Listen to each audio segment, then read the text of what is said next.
Ça y est, je l'ai fait. J'ai appuyé sur le bouton enregistrement. C'est la première fois que je me lance du coup dans ce domaine. Donc là, on est le lundi 5 avril. C'est un jour férié et je voudrais célébrer aujourd'hui deux choses. Déjà, c'est la première fois dans ma carrière que je m'accorde un jour férié. En temps normal, je travaille toujours lors des jours fériés. Et même si là, ça peut te sembler être du travail, pour moi, je le considère pas du tout de cette façon. Je me suis dit aujourd'hui que j'allais me réinventer. J'allais créer quelque chose qui me trotte dans la tête depuis plusieurs années, depuis mes débuts en réalité. C'est de diffuser du coup mes connaissances, diffuser mon parcours et mes schémas de pensée, de sorte à t'aider à aller un peu plus loin, 1% meilleur chaque jour, c'est ce que j'aime bien dire.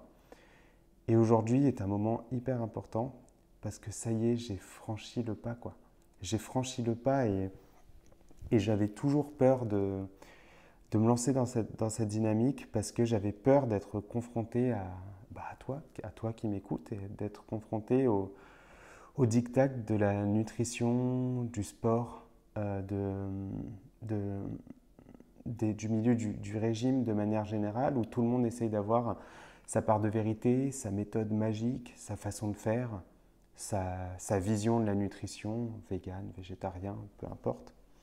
Alors qu'en réalité, je suis quelqu'un de très nuancé en fait, qui ne va jamais vers un extrême ni tout blanc ni tout noir, tout simplement parce que c'était mon plus gros problème que j'essaie de gérer chaque jour. C'est-à-dire que chaque jour, j'essaie de faire attention à me placer sur une échelle de grille et à ne pas partir dans le tout ou rien.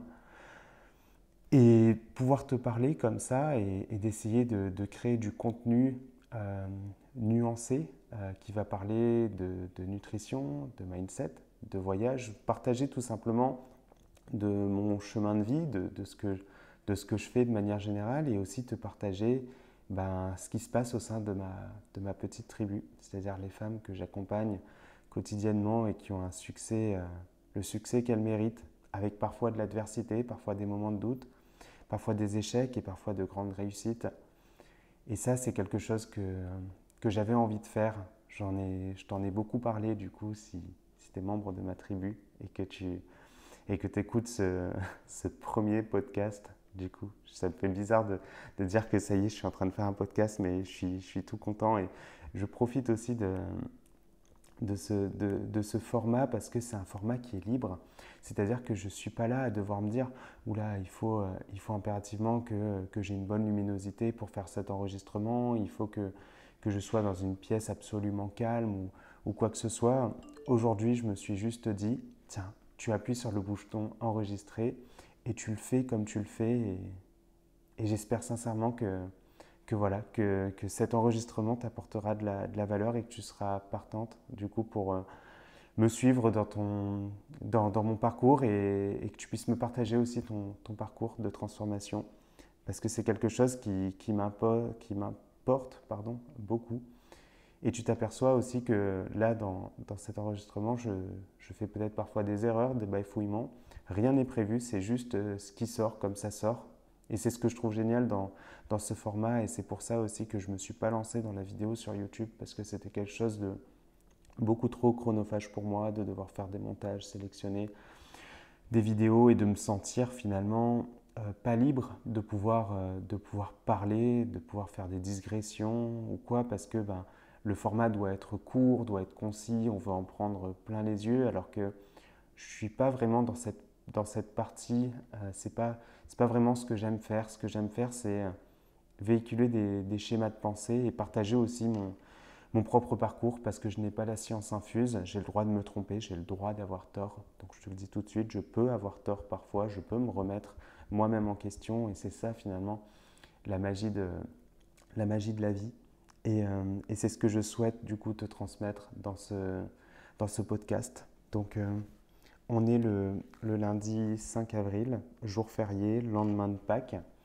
Et la première chose que j'aimerais te dire, c'est que souvent à Pâques, c'est les chocolats, c'est le plaisir, c'est on se réunit. Moi, je me rappelle quand j'étais gosse, Ma mère, elle achetait des tonnes de chocolat, des tonnes et des tonnes de chocolat. Elle les cachait dans le jardin parce que je vivais à l'île de la Réunion, du coup, et en fait, elle attendait juste le moment où elle commençait à entendre les portes s'ouvrir, les volets s'ouvrir, et j'allais prendre ma douche. Et pendant ce temps-là, elle courait, je pense, dans le jardin. J'en ai jamais parlé avec elle, mais je pense qu'elle devait courir dans le jardin et cacher les œufs, en fait. Et après, elle avait toujours une petite cloche qu'elle sonnait, et ça faisait cling, cling, cling, cling, cling, cling. Et c'était merveilleux. Là, on sortait de la douche avec ma sœur et on courait en bas et on allait dans le jardin.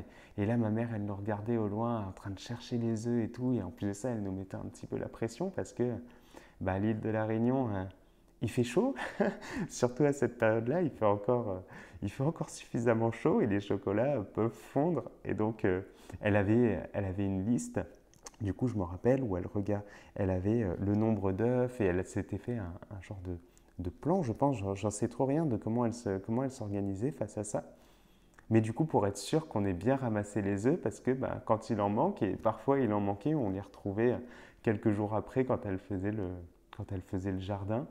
Et il y avait des œufs qui étaient complètement fondus et c'était juste des moments heureux en fait. C'était vraiment des moments heureux. Et donc, bah, si tu es une mère ou si tu es une gourmande et que tu aimes les chocolats, et bah, ce que tu dois te dire, c'est que c'est un moment qui est exceptionnel finalement. Pas que c'est un moment de célébration, c'est un moment où on va peut-être parfois se retrouver en famille, entre amis, et on va manger quelques morceaux de chocolat.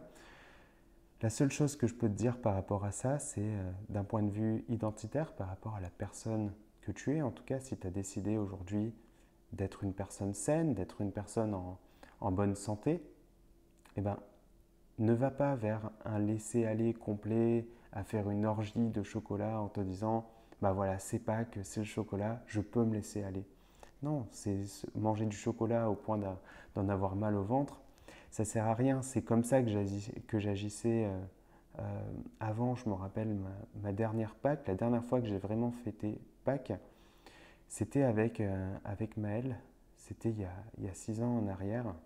Et on s'était fait une razzia de chocolat. On avait acheté, ça venait de sortir, des tablettes Milka, enfin ça venait de sortir en tout cas à l'île de la Réunion, des tablettes Milka qui étaient fourrées à l'intérieur. Il y avait dans les carreaux de chocolat des morceaux de biscuits et je trouvais ça juste incroyable. Et on en avait acheté une gigantesque avec plein de petits chocolats, etc. Et on s'était dit, ça va être une journée où on va manger que des chocolats. Et en fait, cette journée-là, du matin jusqu'au soir, on n'a fait que manger des chocolats. Et en fait, ça n'a pas duré jusqu'au soir, parce que je me rappelle à 17 heures, on s'est dit, oh, on n'en pouvait plus, on était complètement vaseux après avoir mangé autant de glucides. On était en train de se taper un chaos glucidique, cet effet de somnolence lié à l'assimilation de tout ça. Et on était là sur la plage, on s'est dit, allez, on va se mettre un peu sur la plage. Et le soleil il cognait et on était là avec le reste de chocolat en se disant, allez, on va se faire un apéro, entre guillemets, sur la plage. Et c'était juste horrible et je me voyais là en train d'essayer de continuer à manger mes chocolats en me disant, non, mais demain, tu pourras plus manger de chocolat, quoi. Et c'était finalement ce schéma de pensée qui ruinait tout avec beaucoup de recul parce qu'en fait, j'étais en train de me dire, ben, c'est maintenant ou jamais, quoi. Et cet effet de c'est maintenant ou jamais est hyper néfaste parce qu'en réalité, des chocolats, on peut en manger toute l'année. On n'est pas obligé d'avoir à justifier nos comportements alimentaires, à se dire, bah, c'est pas que c'est normal qu'on mange des chocolats. Non, des chocolats, c'est juste des chocolats. Il y a plein de bonnes choses. Même si tu aimes le chocolat au lait ou le chocolat blanc, en soi, c'est juste du sucre. Et le sucre, c'est juste des glucides. C'est la source principale de ton corps et qu'il n'y a rien de mauvais et de négatif à en consommer. C'est sûr que si tu fais comme moi et que tu ne fais que manger des chocolats du matin jusqu'au soir, bah ça c'est mauvais. Et c'est ce comportement qui n'est pas cool. Et donc j'espère que tu as profité de ton week-end de Pâques, que tu passes un moment qui est agréable, que tu t'es peut-être réuni en famille ou pas, et que tu t'es pris quelques chocolats ou pas, ou que tu t'es fait, je ne sais pas moi, un repas qui est peut-être plus copieux que d'habitude. Et tu vas sûrement t'apercevoir que le lendemain, quand on se réveille d'un repas très copieux comme ça, ou en tout cas qui change de d'habitude, eh ben, tu auras une certaine motivation en fait au réveil à te dire oh, j'ai pas particulièrement faim, je me sens un peu vaseux, un peu ballonné, et tu auras envie de perdre toutes ces calories que tu as pu ingurgiter. Et c'est finalement le meilleur moment pour toi bah, d'entreprendre une nouvelle dynamique. Et c'est un peu ce schéma de pensée que j'ai adopté aujourd'hui en faisant cette vidéo parce que je me suis réveillé hier, j'ai pas particulièrement mangé de chocolat, j'ai juste mangé un gâteau au chocolat et avec de la poire à l'intérieur qu'on avait fait avec Maëlle. Mais je me suis réveillé en me disant, allez, et si c'est pas aujourd'hui que tu vas tout réinventer? C'est aujourd'hui, le matin, là je sors de ma douche, je suis juste apprêté et je me dis, allez, je vais lancer un nouveau format et ça y est, je me lance dans le grand bain. Et bien, si tu peux avoir cet même élan aujourd'hui à te dire, ça y est, je vais aujourd'hui transformer ma vie et je vais aller de l'avant et atteindre mes objectifs de transformation physique et mentale. Et ben c'est le meilleur moment pour toi de commencer. Parce qu'en fait, quand tu as toute cette énergie, tout cet élan, et ben tu as le premier élan. Et maintenant, il va falloir créer du coup une forme d'énergie qui va te permettre de continuer jour après jour, continuer un pas devant l'autre, 1% meilleur jour après jour. Et la meilleure façon de le faire par rapport à ça, c'est de s'entourer de gens qui sont dans la même dynamique que nous. Et c'est là que ça devient intéressant parce qu'on va forger son identité. Quelle personne je souhaite devenir? Comment vivent ces personnes qui ressemblent à la personne que je veux être au fond? Donc si on a envie d'être une personne saine et en bonne santé, une sportive, eh ben, comment agissent ces gens-là? Et c'est là qu'on peut se servir de la force des réseaux sociaux, par exemple, plutôt que d'en faire quelque chose de pas cool et d'inutile, mais d'aller regarder des comptes de recettes saines, par exemple, d'aller regarder des, des modèles, entre guillemets, pour nous, des personnes influentes qui ont un mode de vie sain et de regarder un peu ce qu'elles font au quotidien et de se dire, ok, donc elles agissent comme ça, c'est comme ça qu'elles pensent, c'est comme ça qu'elles font. Et de s'entourer voilà, de gens qui nous ressemblent, qui ressemblent à notre nouvelle identité qu'on est en train de se forger. Et ça permet vraiment d'être dans un espèce de cocon qui va garder cette énergie. Parce qu'en fait, quand on aura envie de changer notre identité, de partir vers quelque chose de différent, là, on aura toujours ces images qui vont revenir de nourriture saine, de gens qui font du sport, de parler avec des gens aussi qui font du sport. Et bien là, on va se dire, ah ben non, mais c'est normal, c'est ça ma norme en fait, je suis une sportive. Et se l'affirmer, c'est quelque chose de super important. Donc voilà ce que j'avais à te dire aujourd'hui par rapport à ce travail identitaire et ce lundi de Pâques où tu peux finalement tout changer comme je suis en train de changer et te dire que bah, c'est peut-être finalement le meilleur moment pour se prendre en main. Et surtout, ne jamais essayer de rattraper les excès que tu as pu faire, hier, par exemple, ou avant-hier, ou j'en sais rien. Ne jamais se créer de dettes en se flagellant, en se disant « Oula, il faut que je rattrape tout ». Non, tu reprends juste ta dynamique là où tu l'as laissée. Si tu as essayé de faire plus attention à ton alimentation, tu reprends juste ta dynamique là où tu l'as laissée. Et tu essayes d'améliorer ce qui ne va pas. C'est-à-dire, qu'est-ce qui ne va pas dans mon alimentation? Qu'est-ce qui fait que c'est si dur? Peut-être que tu es trop dur avec toi-même, peut-être que tu t'accordes pas assez de plaisir, peut-être que ton alimentation n'est pas adaptée, peut-être que tu suis juste un régime qui est trop drastique, peut-être que tu es trop dur avec toi-même à te dire que je dois atteindre mes objectifs, il faut que j'y aille, il faut que je me transforme, je veux y arriver. Et que finalement, tu pars du tout blanc au tout noir. Alors que là, le but d'aujourd'hui, c'est de partir sur quelque chose de plus nuancé, sur quelque chose qui a plus un point d'équilibre où tu vas pouvoir inclure un peu de tout dans ton alimentation parce que rien n'est bon et rien n'est mauvais. Tu vas pouvoir faire du sport et pas pour maigrir ou être en forme entre guillemets, mais tu fais du sport parce que c'est bon pour toi, parce que c'est bon pour toi, parce que finalement c'est peut-être ton petit moment à toi. Pour moi, le sport, c'est mon petit moment de bonheur. C'est le moment où je vais être ben, je vais m'écouter un livre audio ou une musique que j'aime. En ce moment, c'est pas mal de livres audio parce que j'adore ça et que j'ai pas le temps en temps normal de pouvoir écouter ce genre de choses. et je me mets dans ma petite bulle, j'ai mes écouteurs, je fais ma session et surtout je me sens tellement fier de moi quand j'ai accompli ça. Déjà de une parce que ça me rapproche de mes objectifs de santé, de performance et ça me rapproche aussi de mon identité, ça me réconforte dans cette identité que je suis en train de créer et que je dois du coup protéger jour après jour. Et donc à chaque fois que je fais ma séance, bah oui, je suis un sportif et c'est normal que je fasse ma séance de sport.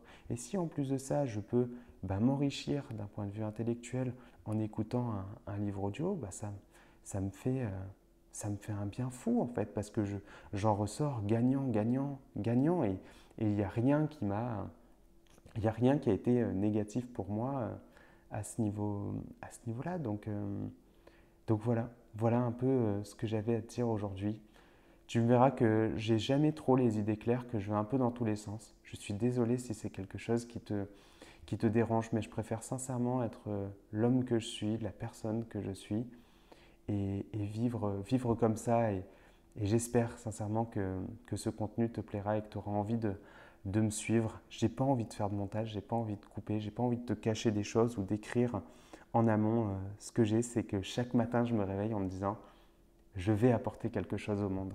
Je vais apporter quelque chose aux femmes que j'accompagne et je veux vraiment avoir un impact dans leur vie comme j'aurais aimé que quelqu'un ait un impact dans ma vie au moment où je souffrais de troubles du comportement alimentaire, où je souffrais d'hyperphagie, de laisser aller dans mes crises ou quoi. Non, c'est ce que j'aimerais t'apporter, voilà, ces schémas de pensée, parce que pour moi, la transformation physique, c'est avant tout du mindset, c'est une façon de penser, c'est un état d'esprit. Donc voilà, je pense que j'ai fini ce premier épisode. Merci infiniment du coup de m'avoir écouté. Je vais te demander un petit service qui m'aiderait énormément. C'est pour me soutenir, de me laisser un commentaire déjà, de me faire part de ton point de vue par rapport à ça. Qu'est-ce que tu en penses? De ne pas hésiter à me poser des questions. Si tu en as, je pourrais rentrer plus en profondeur dans les sujets que tu souhaites, et aussi que tu puisses me laisser une note et un avis du coup sur ce premier enregistrement. Donc voilà, je te remercie du fond du cœur et je te dis à très bientôt. Je t'embrasse.